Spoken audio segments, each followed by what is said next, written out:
All right, this is bus angles versus a novice carpenter, me.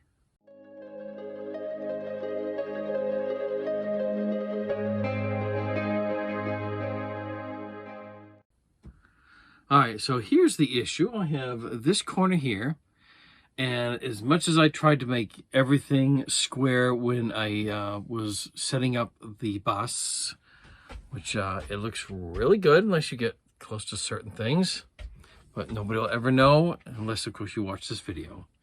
Now, this corner here, the issue I'm having is that underneath there's a trim board that goes across here, and then there's this piece that I put in to cover a gap in behind because this wasn't wide enough. Eventually I could redo that and make that all one piece and it'll be much better. But because of the angle of this and that piece up there, I had to cut out two custom pieces. Let me just turn the camera around here. All right, so this piece that you see here, I had to make the intersection a little bit longer than the outer section. And of course, the angles of this and the one up underneath, it's not in exactly the same amount. So there's multiple trips in and out of my house to get the right angle and to sand it down. So at least it will look good when I cover that section, which I'll show you the wire shortly. This piece wasn't so much an issue. All I had to do was to cut this to fit into this way, and then this piece is going to mount like this. I'll show you what it looks like when it's done. But this is one of those last little areas, well, one of several actually, and I just need to cover up the wiring that's going up into the wall. And yes, I will admit, better planning, I would not have necessarily had to deal with this issue, but it is what it is. So the next thing I'm going to do, I'm going to sand down these pieces to make them look nice.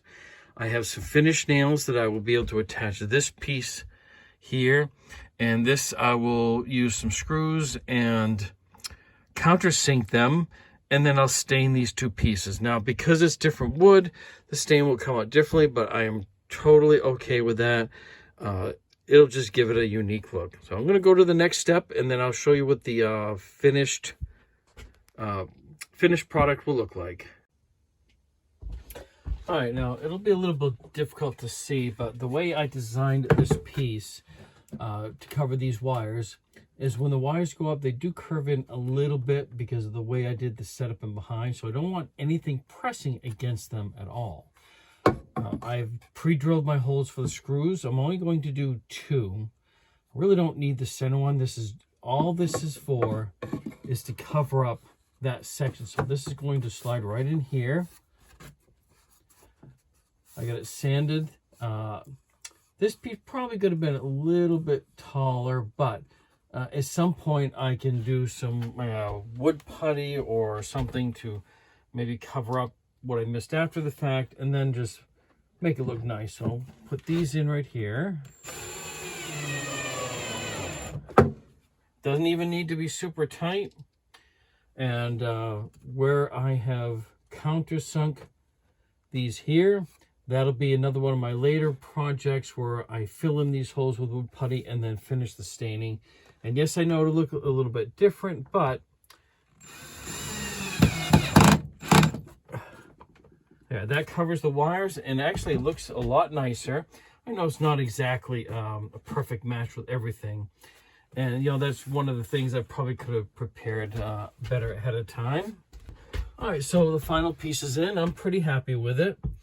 You know, for those of you watching, this is one of the things that hopefully you learn from my mistakes on planning better on how to, you know, not just wire things, but designing things. So if I didn't cover anything in the video that you have questions about, you put that in the comments below and I'll respond as soon as I can. And don't forget to like, comment, subscribe, and share.